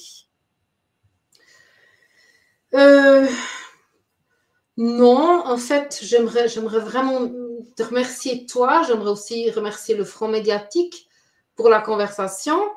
Oui. J'aimerais remercier les auditeurs pour le courage à affronter ce sujet, cette vérité et de combattre vraiment ensemble cette horreur. Je dis toujours l'union fait la force. J'aimerais dire qu'on a besoin de vous tous et chacun a sa position, dirais-je. Chacun peut aider à changer quelque chose. Et c'est le message que j'aimerais faire passer. Parce que je crois vraiment qu'ensemble, on peut faire bouger les choses. Et voilà, on a commencé et on va continuer. C'est ça. Ah, ça, c'est clair qu'on n'est pas parti pour s'arrêter en chemin. Alors, je regarde les questions qu'Akina... D'ailleurs, merci pour la technique et merci pour m'avoir laissé nous inviter avec Chantal. Alors, comme question, on avait... Est-ce qu'on peut demander à Chantal où elle s'insérait dans la hiérarchie satanique comme Mother of Darkness, notamment par rapport à ce que dit Jessie Sabotar aux États-Unis. Je ne sais pas si tu connais Jessie Sabotar aux États-Unis, mais c'est vrai qu'elle parle aussi de ce stade-là de Mother of Darkness. Et donc, la question, c'est dans la hiérarchie et quelle place c'était. Est-ce que tu sais ça déjà? Oui, je crois que j'en ai touché 1 ou 2 mois avant. Donc, c'était le 3e degré du côté des femmes, où justement, il y en a 6, et du côté des hommes, il y en a 7. Et le Mother of Darkness, c'est le 3e. Donc, tu aurais sûrement continué à monter en grade en vieillissant, quoi, sûrement. Ah non, je pense pas. Non, parce que je pense que vraiment, ils voulaient faire de moi, enfin, ils ont fait de moi une Mother of Darkness, et j'aurais dû garder ce rôle jusqu'à la fin. Parce que j'ai été préparée, j'ai été formée à ce rôle. Ouais. Alors, je prends la question suivante. On parle donc du livre de Alexandre Le Breton, MK, Abus rituels et contrôle mental des masses. Tout à fait. C'est un livre en français qui a été je crois même le premier traduit en français, qui explique en détail les programmations, comment ça fonctionne, le MK Ultra, avec des témoignages de survivants. Ouais. Alors, oui, cette dame Chantal est suisse-allemande, hein, c'est ça. Hein. Ta famille, mais tu as vécu, tu as grandi. Là où ça s'est passé, c'est en Suisse francophone. Enfin, Suisse romande. Voilà, exactement. Il y en a qui soulignent que la Suisse est un berceau d'organisations sataniques. Oh, oui, c'est sûr. Bah, quand il y a du pouvoir et qu'il y a de l'argent, il y a forcément des réseaux de corruption. Hein, ça va avec. Alors, quelqu'un demande aussi, est-ce que si le peuple éclairé devient souverain, ça c'est encore dans ton monde parallèle où on peut rêver pour l'instant, donc avec un contrôle des pouvoirs médiatiques et de l'éducation ainsi que d'autres, est-ce que ce peuple éclairé serait protégé des réseaux criminels si nous on arrivait à reprendre en main nos gouvernements en fait un petit peu? Ou est-ce qu'il faudra encore faire gaffe?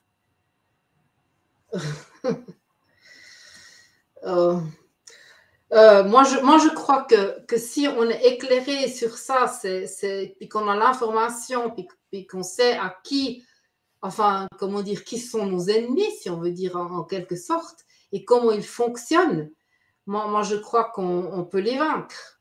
Je crois vraiment, oui. Mais, comme on disait avant, ce sont des criminels et ils ont beaucoup sur leur côté et il faut faire très, très attention. Il faut vraiment prendre bien ses précautions. Oui, c'est tout ce que je peux dire. Non, mais c'est clair qu'il faudra faire gaffe, faire attention à l'infiltration. Évidemment, ils vont essayer de nous infiltrer, de nous retourner. Absolument. Ouais. Absolument. Et c'est là qu'ils aiment le plus infiltrer. C'est justement, c'est dans les, par exemple, chez les centres qui aident les victimes, chez des avocats, des psychothérapeutes, partout là où les victimes essaient de sortir et essaient d'en parler. C'est là qu'ils s'infiltrent, la police, la justice, etc. Et c'est leur but. Donc, voilà pourquoi c'est tellement difficile. Parce que c'est là, à quelque part, leur but, c'est qu'un des hauts placés soit un infiltré.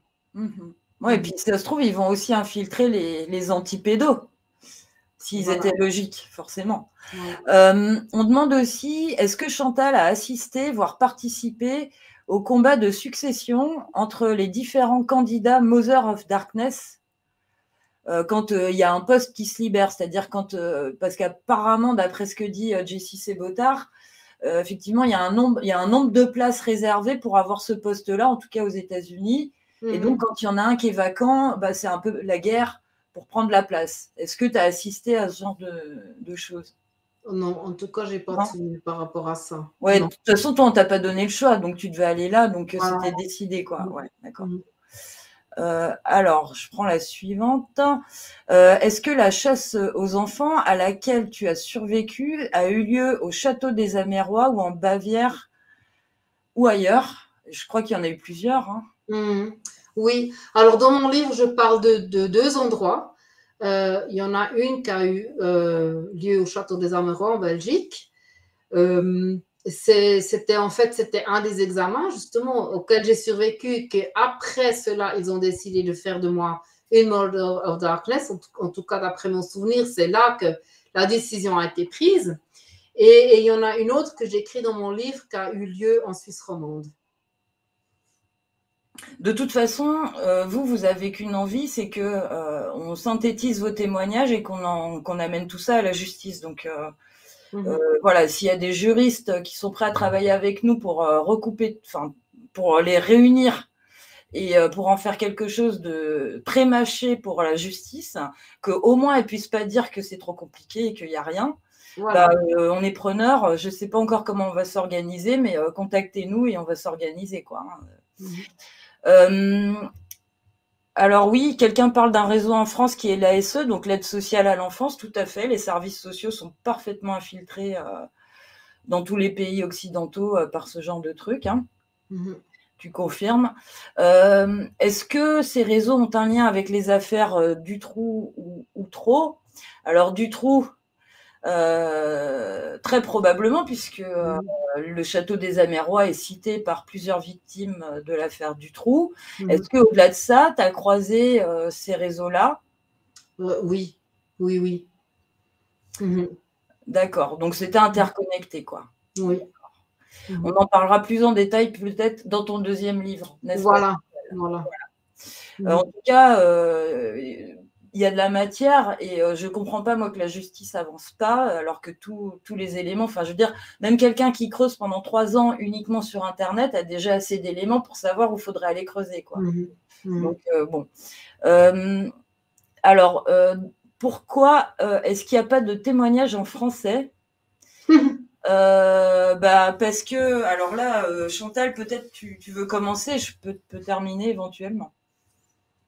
Oh non, mais enfin, non, je ne sais pas. Enfin, est-ce que cette personne demande dans les 50 Voices ou bien des Français qui témoignent, en fait, c'est vrai qu'on n'en a toujours pas. Ça, c'est vrai. Il y a Anneke Lucas qui parle en français, Anneke Lucas qui est belge. Il y a toi qui parle en français et qui connaît aussi le réseau français, mais qui est suisse. Et c'est à se demander s'il n'y a pas de réseau en France, mais bien sûr que si. Ah oui. Ah si, alors là, je peux certifier qu'il y a des réseaux en France. Ah bah oui. Moi aussi, parce que... Voilà. Et c'est vrai que je suis partie en Suisse allemande, donc quand j'étais très jeune, mais quand même, j'ai vécu en Suisse romande, j'ai grandi en Suisse romande et j'ai terminé dans des réseaux en France. Donc là, je peux certifier. Et maintenant, le fait que tu me permets de faire une interview en français, et j'en ai déjà eu. Alors, j'espère vraiment et je crois aussi que ça va libérer la parole pour des survivants en France qui vont avoir le courage de parler. Et c'est mon appel aussi. Levez-vous, parlez si vous en avez le courage. Et puis, voilà. Et puis, parce que la France doit aussi commencer à en parler. Mais déjà, là, je pense que vos témoignages permettent à des survivants aujourd'hui, pardon, il ne faut pas que j'utilise ce mot qui ne correspond pas vraiment. En fait. Voilà, merci. Ouais, mais en fait, ils commencent à recoller les bouts, là. On en est là, grâce à vos témoignages. Donc, demain, ils parleront sûrement certains. Parfait.